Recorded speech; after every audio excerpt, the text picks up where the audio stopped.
What if you could step inside the mind of your favorite authors? Not their book, not their blurb, but their thinking. Welcome to the author's mind.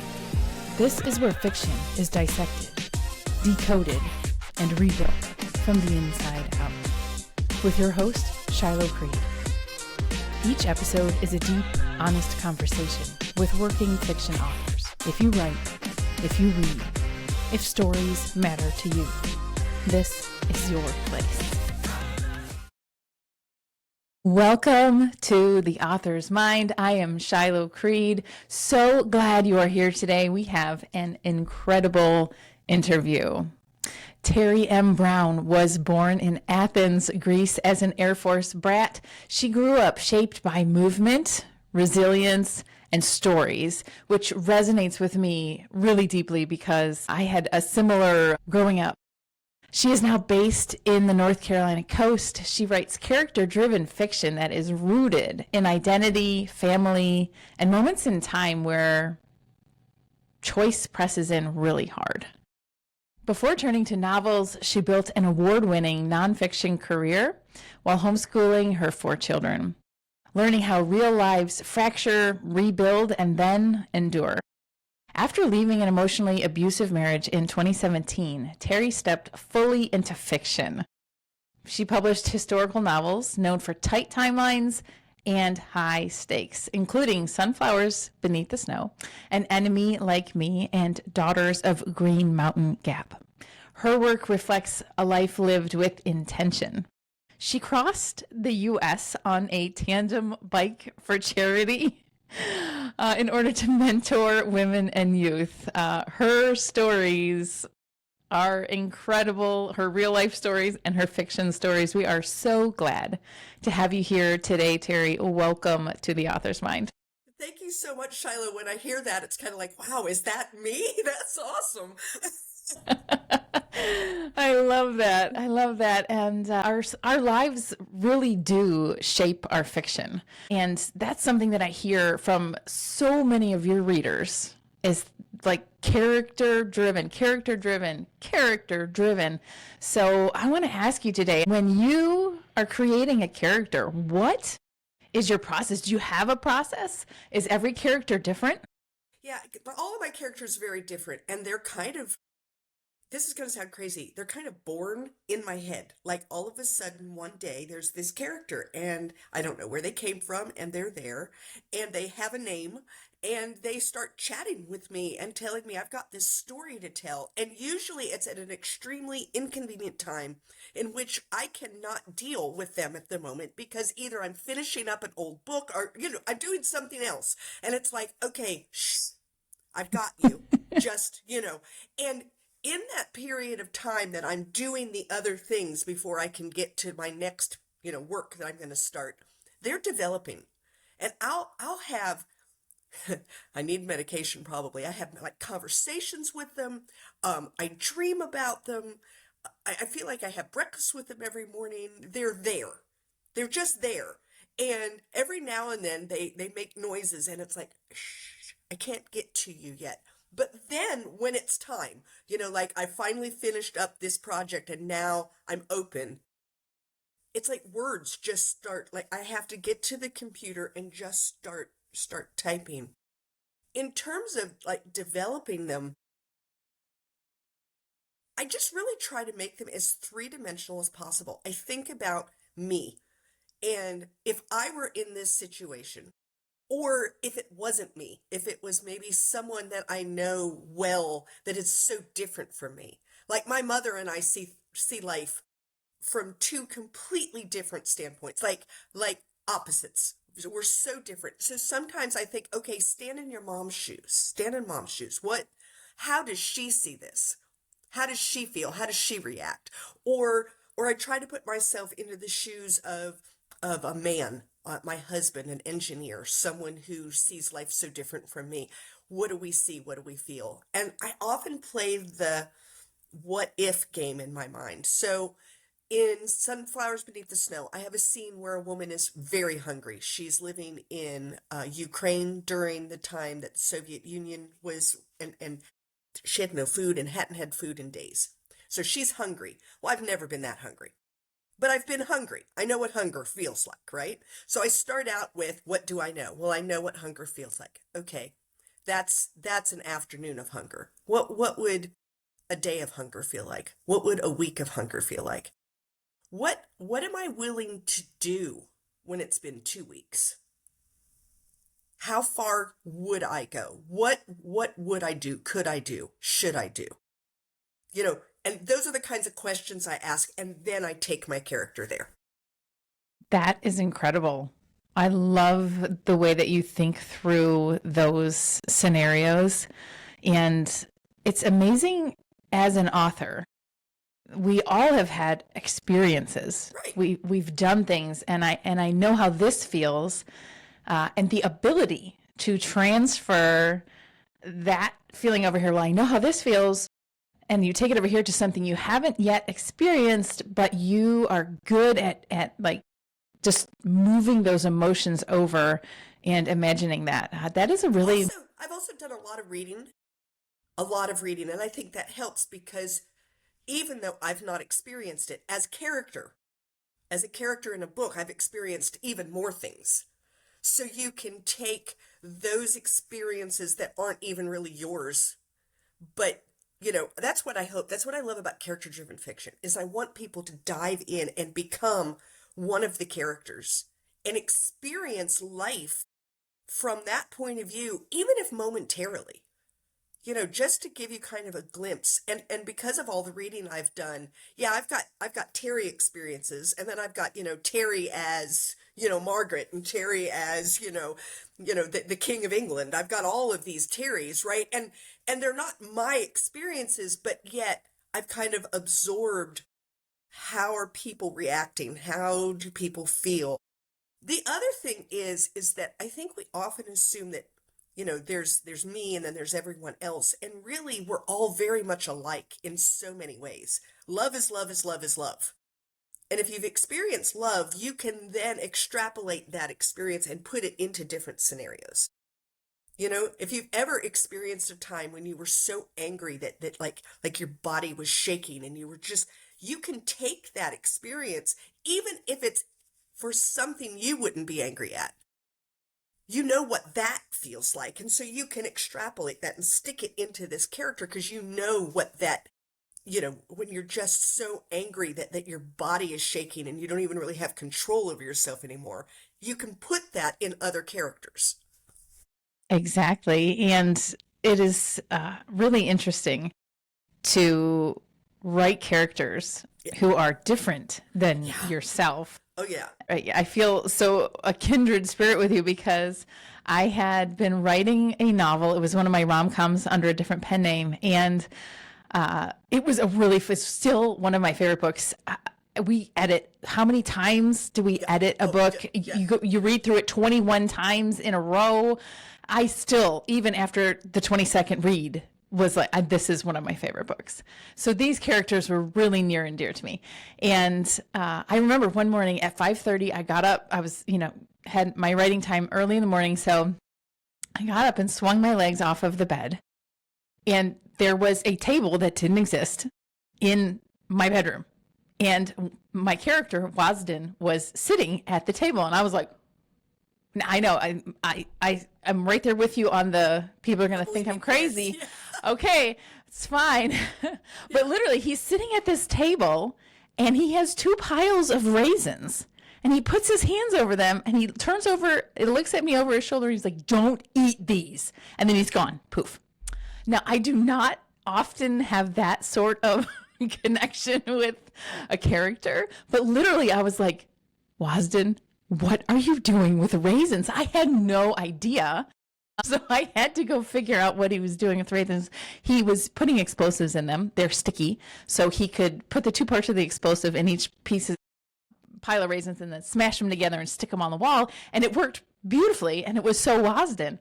But I really get the fact that you can get so deep into a character that sometimes it is literally like you're seeing them, like they're there. Yeah, they're right there. I mean, sometimes I feel them too, like they're sitting here on my shoulder and I'm writing and then I hear one of them go, I would not do that.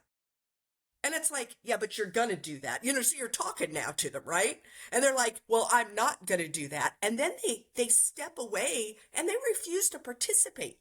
So I feel like I have them lined up on the wall, tapping their foot, waiting for me to finally give up on whatever it is I think I'm doing so that they could come back and start telling me the story again. But it's like, oh no, no, you're going to have me do that? I'm out. And they just walk away and leave me to my own devices where I flounder around for a while. And then it's like, fine. And then they come back over and we, move on. Yeah. Oh, that is perfect advice. I love that. Getting yourself into the place where you're comfortable enough to do that Yeah, is phenomenal.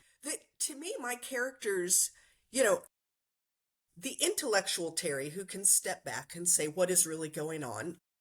These characters it's my imagination. I know that. I mean, I know where they're coming from. And my creativity doesn't really like my intellectual side to get involved. It wants it out of the way so that they can be completely creative. And when my intellectual side steps in the way, this creative side just doesn't come out and it waits until I give it space. I know that, but I've personified it and these are characters and they're talking to me. I feel more like I'm a transcriber. Do you know, like sometimes I don't feel like an author. And as I've typed before, I'm typing away. The story is like here, and I'm getting it down as fast as I can. And then I'm reading it as it's coming up my screen. And the reading eyes are apparently my intellectual eyes who do things like say, oh, and it's so stupid because I just wrote it. I thought it, I wrote it, and then I'm surprised by it all in the same. It's crazy. Yeah. I hear you, and I really appreciate the description of the intellectual and the creative mind and how they have to be in the same. Yeah. They do. They have to be in the same head, and yet they are so distinct from each other. They really are. And when even in my just regular life, I like lists. I like a calendar. I like things to be neat and even. I like to know what's going to happen next. I don't really care for surprises. I mean, surprises are nice, but I like to know what's coming. Does that make sense? Like Christmas is wonderful because there will be surprises at Christmas. But if you're going to surprise me on January 27th for no reason, I might not handle it as well because it wasn't on my calendar. I am with you there. Yes. So like I'm the spontaneous person who calendars that. Okay. At 4:00 we'll go be spontaneous. I mean, it's just not. Okay. So that's my life. My writing life is 100% different. I am a pantser 100%. I don't schedule time to write because when I do, I have nothing to say. I sit there and look at the screen looks at me. It's a terrible 2 hours. Awkward. Yeah, it's just horrible. I hate the whole thing. And if I do manage to write something, I don't like it. I don't feel like it is anything. I have to be in the mood. I don't know, something happens and I'm ready and then I write. And it's interesting to me because that creative side is so significantly different from that intellectual side that they don't play well together. And so they just have to learn to get out of one another's way. Wow. I have not experienced that myself, which is why I love talking to other authors and just, we are our own selves and we have to write in whatever way works, right? Yes, the way that works for us. And so I hope that's really something our listeners will take away from this interview is that it's okay to write like you write. It's okay to have your own process. And in fact, it's completely necessary to do things the way that you do them. And it's great to get tips and tricks and learn from other people, but you have to be true to yourself. One of the things people often ask me, well, like, what are 3 tips you'd give to a new author kind of thing, right? And so one of my tips is definitely learn from other people, but be willing to try it out and then realize it isn't for you. It's perfectly okay to say, I am going to try this new method. And you realize it is not you. You don't have to force it. Just because it worked for somebody else, even someone famous, doesn't mean that it's for you. And it's okay to say, well, that is a really good idea for some people, but not for me, and put it away. Like it's Yes. okay. That took me a long time. That was one of the biggest things that worried me is, I'm a pantser, I'm not a plotter, and if you read all of these books, they all tell you that plotting is the only way, the only way. And I am so pantser that every time I try to plot, it ruins everything for me. I just can't. And then it's you should write every single day. Well, I don't. I'm a binge writer. I will sit down and write for 14 hours and then not anything for 6 days. And then I'll write for 3 days straight. And then I won't write for a week and a half. And it works for me, but it isn't pretty. So when people say, well, what's your process? I'm like, oh, you really don't want to know. Well, Welcome to my chaos. yes, I hate to say this out loud, but I break all the rules and yeah. So And it's so interesting because my journey, I started out writing the book that I couldn't ever find to read. That's the only reason I wrote it, was because I was like, I've never read that book that I really want to read. So that was a completely pantser book. I had my opening scene. That's all I knew about it. And as I wrote it, it just developed and it was beautiful. Yeah. And there was no stress and I had no time frames and I had no goals. I was just writing the story I had always wanted to read. I just finished my 42nd book. Whoa. And Whoa. and I want to be you when I grow up, Shiloh. but it's so interesting to look at how I have changed as an author. At some point, I realized pantsing takes me a lot of time, and I want to produce books faster. Faster than that. Yeah. So I am never going, no, I can't say that. I don't ever plan on being a complete outliner with every scene laid out and all the things. But if I can get the skeleton of the story lined out, and I have just the points of they have to start here and then they have to get to here and then they have to get to here. That gives me speed. So Yes. it's I suspect it does, because what happens to me is I get, we're going to say an 80,000 word story. I get 60,000 words in. I still don't know how I'm ending. I don't like my book anymore. I hate it. I have no idea where it's going. I hate the whole thing. I think we should throw it away. I've learned at this point for me, I need to take a step back, give myself a couple of days, just, and then when I come back to it, all of a sudden it's like, oh, I see where I need to go from here. And then it just kind of, but yeah, so I suspect I would save myself that angst, because somewhere around 40,000 words, I get anxious. And by 60,000 words, I'm a wreck, because I don't know where my book is ending. And we're coming up on it. Like, yeah, you're staring it in the face. I need to know, where is it going to end? And you begin to fear, or at least I do, like, does it have an ending? Is this going to have been a waste? Have I written all of these words and it's not going to be anything? And then I start to hate it. There's nothing good about this whole book, So yeah, like I said, my process is really ugly. It is not. Yes. It is definitely, I would not highly recommend this process. I would not. But Okay. it works for me. I hear you. And I think the thing that I'm really taking away from everything you're saying is confidence. You have to be confident in you, in the way you write, in what you do, in the way that you put a book together, and stepping into that place. If you're an author who is a nervous Nelly and you're second guessing everything that you're doing, you are not doing yourself a favor. No. You're sabotaging everything that could be good about your book.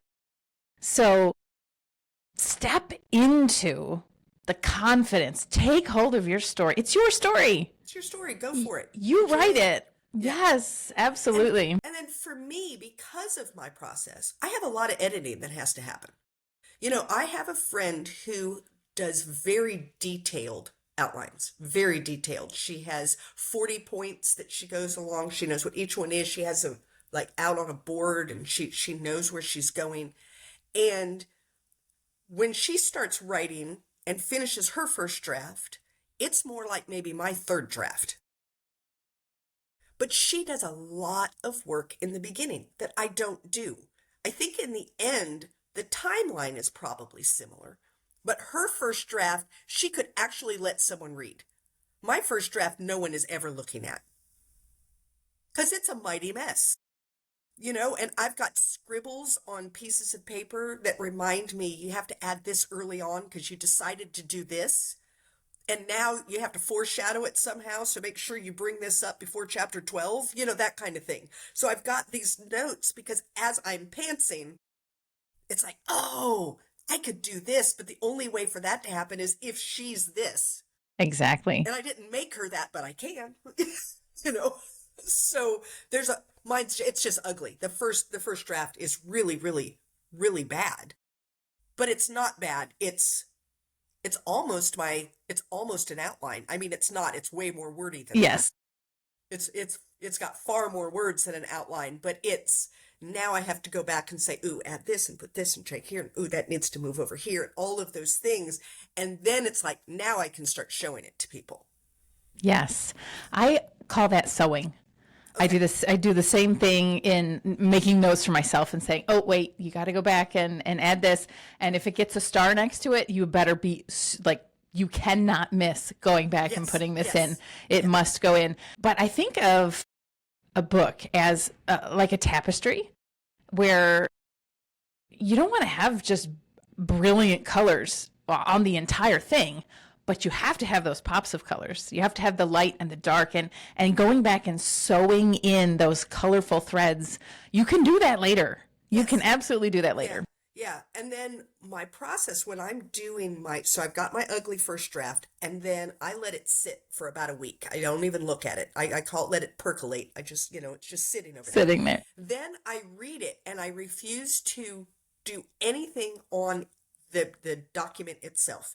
I'm just reading, and I have a notebook, and I make notes. Need to add this, need to put something here, and it's a different process. It's a different thing in my mind, and I'm writing, and I write it all down, and then I let it sit again for about a week. Then I take those written notes, and I go back, and I start adding and subtracting and pulling and moving and twisting and doing all of the things. And then at that point, it's like, there's my story. And now I can do the more detailed, the things that you need to do, like this character needs a little buffed up here a little bit, or that kind of thing. So it just, it's a long-winded process, but it works for me. That is so unique. I thank you for sharing that, because it is, I've never heard any author say that is something that they do. I love that ability to step back. And because really, I often say to my editors, well, I can't see the forest for the trees. I've gone through this book 10 times and I know nothing now. Yeah. I can't. So they're like, well, how could you miss this misspelled word or this homonym? How did you not see that? And I'm like, literally, my brain sees what it should be. Yes. Oh, yeah. My brain, I feel like when especially for proofing, oh my gosh, I'm terrible. I read what I know I wrote. Yes. Not what I actually wrote, but what I know I wrote, 100%. Yes. I wrote TOO. I'm sorry that it says TWO. I didn't write that. I wrote TOO. Like you just don't see it. Yes. And that is why it is so important to have other eyes on your book. Absolutely. Editors, proofers, people that can point things out. I like a good developmental editor too, because there are so many times that one of my stories has been made so much better by an observation. Yes. Where they say something like, I'd like to see more of this character. And you're like, really? Huh. And so you go back and you look and you think, well, I could add this character. I could do more here. Or I had one character in Daughters of Green Mountain Gap, and she's supposed to be a difficult character. She's supposed to be someone that she's not touchy-feely, squishy, huggy, Yes. But I had made her too much, too difficult, too abrasive, to the point that when we got to the point that her abrasiveness is the reason that we need her to be abrasive in the story, you didn't care anymore. It was just her being her. Yes. And it didn't have the power it needed. I didn't see it when I wrote it because I knew And so I had to go back and just soften her a little. She's still a prickly pear, don't get me wrong. Yes. But we saw some things in her where you could see that there was love and kindness and other things in her other than just this snarly piece of her. So that when she then does her big thing, it matters. Exactly. And editor is what helped me see that. You know, Yeah. I didn't Yes. see it because she lives in my head, right? I know her. I know her intimately. I know what she has for breakfast in the morning. And therefore, I didn't recognize that I wasn't telling you. Yeah, exactly. It's again hard to see the forest for Right? the trees because we're Right? so deeply involved and so invested. And And we know the story, yes, right? We know. And so it's like, well, and I get this a lot. Teri, you're wandering in the woods again. In other words, I've got lots of things going on, but we're not really moving forward. We're just kind of, and she said, you know, I'll wander with you for a little while, but we can't wander this far. that is so good to have someone who is And able to say that to it's, you. and it's like, oh, yeah, you're right. I did it again, didn't I? Because I had this need to give you all of the backstory and to pull it all in, and right? And you don't need it all. You don't Exactly. need it all. And I know that as a reader, when I'm reading someone's book who's telling me too much detail about things that I don't care about, I skip. I'm the, well, there we are, back to the story. You know, like I don't care about the 18 generations of, you know, people she's come from. Skip, skip, skip, skip, skip. There we are to the story again. So Yes. I know that. And yet in my own work, I tend to divulge all of this stuff because it's in my head, and surely you want to know it too, right? But that brings up such a good point is that all of us, even the best writers on the planet, have strengths and Oh yeah. weaknesses.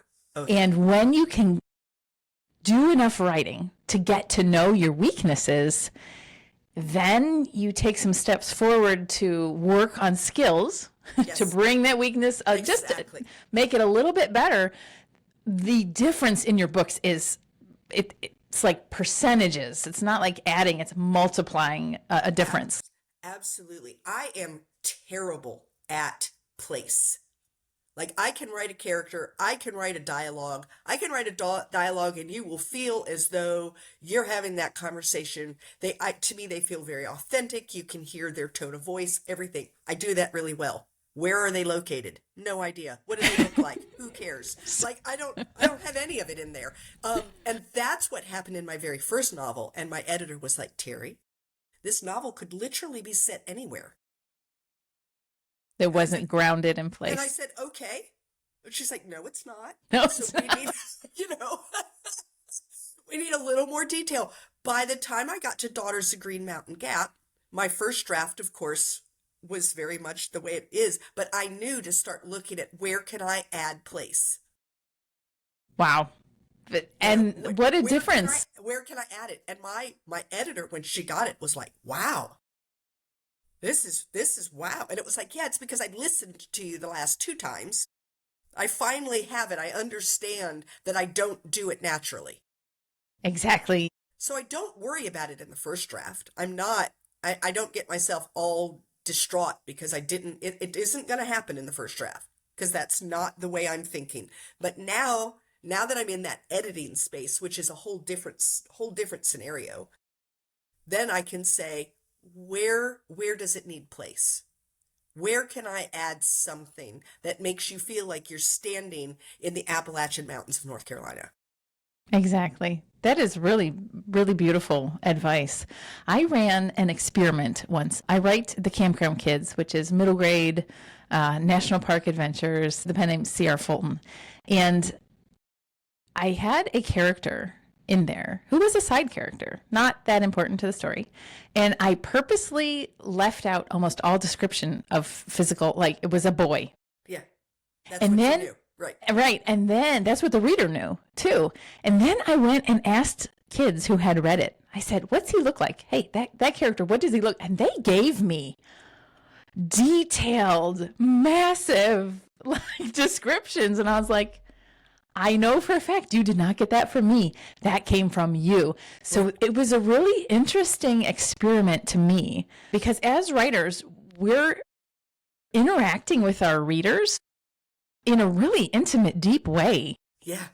And the better you are at allowing your reader to have a part in the story while still holding them enough to give them, the place that they can do that in. That's where I think those are the really good books. Those are the books where people are like, I felt like I was in that book. That's why I never like to read a book and then see the movie. Yes. Because I've imagined it in my head. Yes. Sometimes, even when the author has said that this character, and they give me a detailed description, what I have in my mind isn't that anyway. Because it doesn't fit in my mind, I don't care that you said she's dark, she's a redhead, and off I go. Yes. This is where I am. And then you see it on the show, and you're like, oh, it's wrong. Oh, that's all wrong. That's all wrong.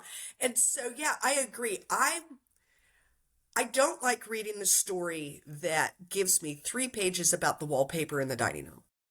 Like, that makes me nuts. I don't want to know about the flocked wallpaper. I don't care. I honestly do not care. On the other hand, my editor is right. We want to know something. Yes. I was at a writers' conference in New York City, and the woman who was teaching said something I'll never forget. She said, you as an author have one job. That is to put your reader in a car with a large engine that's already warmed up and ready to go. The seat heat should be on. The engine should be running, purring smoothly. The gas pedal needs to be very responsive. And that image just stuck with me. And I was like, wow. So every time that I open a novel, that's one of my first questions. Is like, do I put readers in this vehicle and send them off at a pace where they're like, I cannot leave this. I have to be here in this.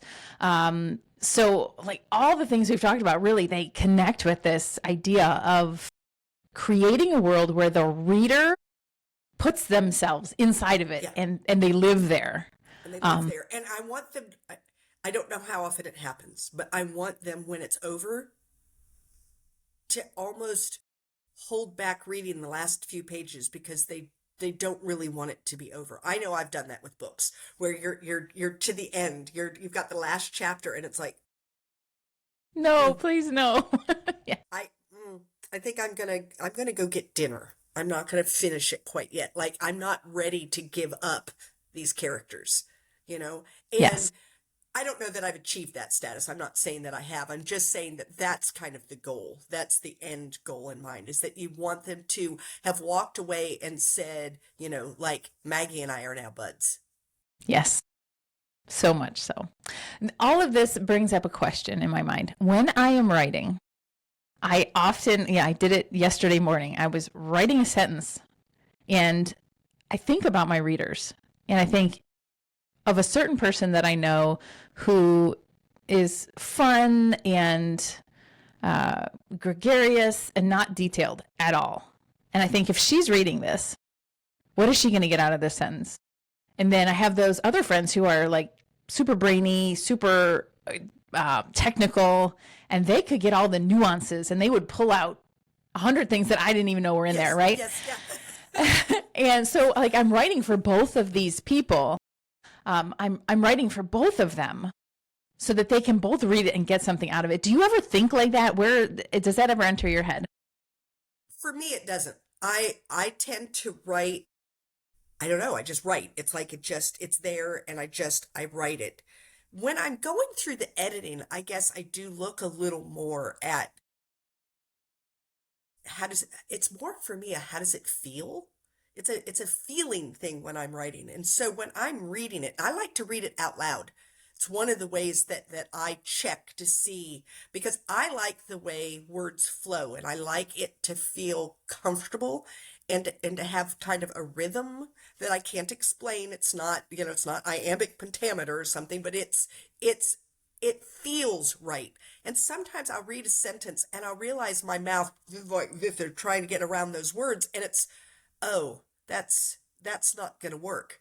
So I come up with something else, and it's like, that feels better to me. So it's more of a, does it feel, I almost want to say, does it feel like poetry? And I don't even care for poetry. So it isn't that, but does it, maybe does it feel kind of more like music? Does it have does it take you along? Does it feel like you're in a river and you're just going along? Or do you keep hitting rocks? And if you're hitting those rocks, those are the things I try to remove. And so I'm not really thinking about my intellectual friends versus my, gregarious friends as much as, is this singing? Does it have that movement that I'm looking for? Or do we keep getting caught up on, all the branches? And I've been on kayaks where you're going down the river and it's beautiful, and then all of a sudden you hit a spot and you have to get out and you have to drag it over the rocks. And I don't want my book to be doing that. I don't want my readers to have to get out of the kayak. They may never get back in. And drag the bottom for half a mile over these rocks, because that's not fun. Yes. So Yeah, that's wow. kind of what I'm looking for. 2 points on that. One, it's so interesting as a writer to find balance, right? We're always trying to find that balance of keeping the reader in our world, but letting them take part in the work, create their own world. It's such an interesting balance. The other thing that came to mind while you were saying that is white space. Like using the white space on the page and learning how to, if you're writing an action scene, the paragraphs should be shorter. The sentences should be shorter. The white space on the page literally gives the readers a visual that this is going to move fast, right? So it's not that dense, blocky paragraphs that you don't want a paragraph that's a page and a half long.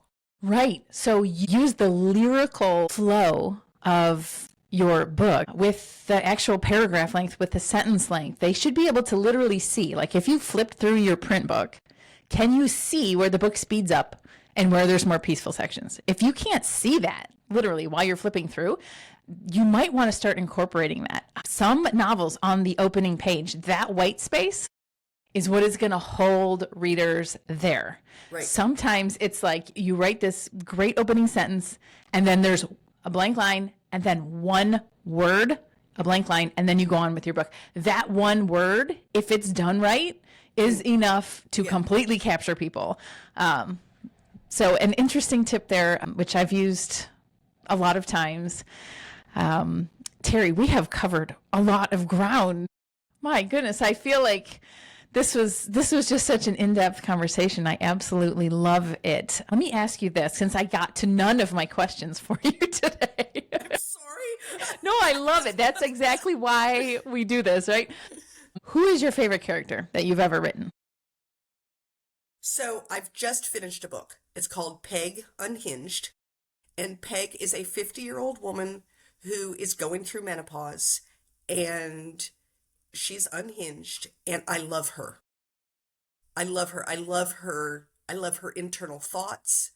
I love how she lies to herself. I love how she sometimes doesn't lie to herself and she's willing to admit things. I love how she's kind of snarky, and everything about her, she makes me laugh. She's kind of like the best of me with some of the very worst of me as well, and then it's like, what do you think? Like, can you handle this? Can you handle her? Like, she can hardly handle herself, but can you handle her? And I just love her because she's just trying to live life. Exactly. She's just trying to live. And I don't know, we'll see how this one goes. I got a lot of people that are excited about it, because this is how I tell people, oh, what's your book about? It's about Peg. She's going through menopause. And every woman over 50 starts to laugh. Enough said. And I don't even have to say anything else. It's like, I really don't even need anything on the back blurb other than Peg is going through menopause. Like, ha. So there's another use of that blank space, right? That white space comes into play, because sometimes when you have that hard stop, it's enough. It's enough. People get it, and we overdoing it as a writer, I think, is probably one of the worst things we can do. I have become as I have taken this writer's journey, a ruthless cutter of words. I am absolutely fanatically ruthless when I am editing words. It's like, does this word need to be there? No, cut it out. And so sometimes I need somebody to balance me out on the other side and say, whoa, whoa, whoa, we need to keep, There still needs to be something in here. It needs to feel friendly, Shiloh. We don't want it down to the nuts and bolts. Right? Yes, yes. Right. And my book Plunged, which is my heart book, out of all the books I've written, that's the reason that I write. Everything else was practice. Yeah. In order to write Plunged. And Jacob Carter he's definitely one of my favorite characters that I've ever written. He and Sage and their journey into other realms, and just, it's so much my story put into that book. And as a character, he is so strong in our world.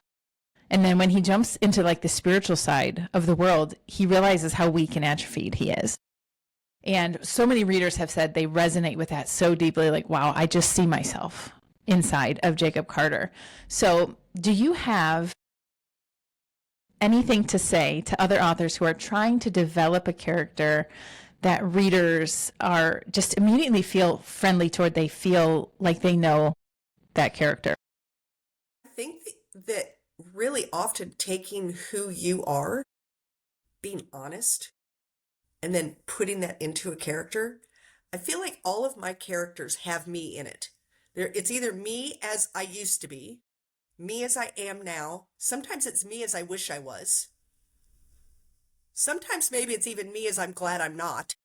Like, do you know, like those thoughts that sometimes you have, those unbidden, and you think, where did that come from? And you're, like, thank goodness I'm really not that person. That was just an errant thought. Sometimes, Yes. It's being honest and being able to pull all of that and allowing your character to be real.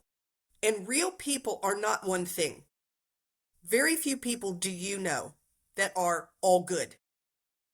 Very few people do you know are all bad. Very few people you know are the perfect mother or the perfect wife or the perfect real estate agent or the whatever, right? Yeah. Yes. They're messy. People are messy.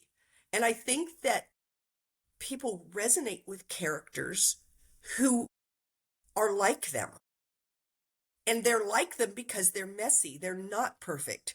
They have unbidden thoughts. They do stupid things. They make irrational decisions. They eat too much standing in front of the refrigerator just because. They drink a glass of wine at 10 in the morning, knowing full well this is a dumb idea. They do these things. And then your readers can like them. They can understand them because they too have stood in front of the refrigerator and eaten too much. They too have made a stupid decision. They too have said something they wish they could take back. And now there's a kinship. And I think that's what it is. It's this ability to let them see that your characters are real. They're not Superman. They're not like those Baywatch characters. Remember Baywatch, and they would go diving into the water and they'd come up and they're beautiful?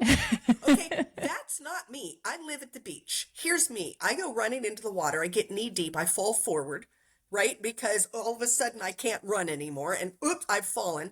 And I come up and I have seaweed in my mouth and my hair's hanging in my face. That's the kind of character we want. Nobody liked the Baywatch characters. We hated those women. I mean, if you're honest, the men might have liked them, but I mean, all of us women, right? We hated those characters. I mean, how dare they be so perfect? Yes. Right? Yeah. Hate those. But wouldn't we have loved a character that came up with seaweed in their mouth? Because we recognize her. That she's is so good. we can get along with. It's like, oh yeah, I know that character. That's me. And that's what you want, is to try to make your character real enough that other people can find themselves, even if it's a totally different, it's a male character and it's a woman who's reading the story. You want them to say, if I were in this situation, I could see myself doing those kinds of things or making those kinds of mistakes. Exactly. Or feeling those kinds of ways. Yes, it's the humanity side. Yeah. It's not the polished thing that we try to show to everybody else. It's the honest, real. It's the honest, and nobody likes the polished. You know, when you think about your best friends are your best friends because you let them see the not polished sides. Your acquaintances, the people that you wave to, hi, how are you? They only get to see that piece, right? They get to see Yes. the social media Facebook post piece. But your friend knows that prior to that social media post that you did, that you also did XYZ, which was hysterical and funny and nothing that you're going to let the world know about. That is so good. And you want your characters to see not just social media post. You want them to see the whole you, the what came before and what came after, the beautiful picture. My daughter posts pictures of her 3 children once a week. They're sitting in a row. They look adorable. And they are adorable. And it's beautiful. And then she sends me the 15 photos it took to get that one. And I actually like those 15 even more. Because yes, she did get the beautiful photo, and isn't that lovely? But the funny ones are the ones where, you know, Sam's got his mouth hanging open and one of the kids is screaming and another one's pulling their shoes off. You know, that's funny to me because that's real. And that shows each child's character. Yes. You see them in it. It's like, that is so you. Yes, And that's what we yes. love. Yeah. And Mhm. there's one in particular that I remember when my daughter was announcing her 3rd pregnancy, and she's got one holding a cupcake and one holding a sign. And I can see in the one holding the sign, he was always in trouble. Like he always, all you have to do is look away for 0.5 seconds and he's into something. And there is one of the pictures where there's this look. And I said to Kimberly, what did he do right after this? And she said, he flipped that sign around and pulled all the letters off. And I said, I knew it. I could see it happening. See it. Like he had the idea. He knew what he was doing next, you know? Yes. And if we could put that into our books, Yes. instead of telling your reader this is what they are going to do, if you can give them that look, if you can write that in there where the reader is literally saying, I see it, don't do it, don't stop, don't do it. That is the beautiful side of writing fiction. Yeah. And I think that's what makes people love a character. Is when you can let them into those back moments, those moments that we hide from people, that we don't show. We don't show the you know, oh, I left to go to the grocery store. I forgot my list and my purse, and I have to go back home. We don't tell people those things. Yes. Right? But that's what makes me real. Mm-hmm. And that's what makes your friends go, yeah, I did the same thing last week, you know. Yes. Yes. And there's that just deep connection that exists. And I think something that I learned, we went to a business conference years and years ago, and very phenomenal teacher, Danny Johnson. There were 4,000 people in the room. And she said, when we come back from break, all the chairs are going to be different. There's going to be 4 sections, and they're all going to face the center. And she said, I'm going to give you 4 words right now. You're going to identify with one of them, and you just go sit in that section. And she said, leader, fun, people pleaser, or organized. She said, everybody come back in from break and just sit in the section that you feel the most strongly that you lean toward. And I will never forget sitting in that room and looking at 3,999 other people who had segmented themselves into such perfect groups. The fun section all had on bright colored clothes. Their hair was crazy. They all looked the same. She went in front of them and she played a certain kind of music. And they all got up and did, all of them. They were like, starting to dance. Yeah. They were everywhere. She moves over to the people pleasers, and they all have like long flowy clothes, and the hair is really natural, and they're just a very chill, calm group who's all like, "Are you good? Are you good? Do you need more space? Do you need?" You know, they're all doing this. Does anyone need a water? I've got some chapstick. Does anyone need mints? Yes, right? Yeah. all of them. Then she moves over to organized. Everybody is wearing dark clothing. They are all sitting up straight. They have lists. Every single one of them is like, "What am I writing?" What are we learning? What are the rules? They've got 3 pens in case two of them go Yeah. bad, right? Yes. And then she comes over to my group leader, and we're kind of a little more like distant from each other. But then she starts saying some things that bring out like a chorus. She's like, "You have no rhythm," and we're all like, "Yes, I have. I cannot. I could never be a drummer." She's like, "You always are the first one to like stand up and speak up." Just, it was amazing to see people like that, and it has affected my writing because something that I do, because I've written so many characters, like they can't all be like me. All of them have a part of me in them. Right. But if they were all like you, would get tired of reading the story, right? It's like after 42 books, let's move on. They have to be radically different than me. So that learning about personality, the like four basic personality groups, has helped me immensely as a writer, because if I'm struggling with a character, that is the first thing that I go to. Do I know their basic personality type? Where are they going to fit in those four? Right. Where would they have gone to sit down? And once I figure that out, it just gives me that base. I'm like, oh, okay. Well, then obviously in this case, they would do this. Right. Yes. Right. Yes. Which is interesting, because sometimes when I'm writing and my character refuses to play, I think it's because I'm probably putting them in, they look at me like, I would never do that. And it's like, yeah, but I need you to do that so that this will move forward. And they're like, but I wouldn't ever do that. Yes. And staying true to that. Readers see that, right? Because even if you don't know, like if you don't have knowledge on the four basic personality types, if somebody is like really flip-flopping between the two, we have this sensor inside that's like, this is inauthentic. I don't trust this person.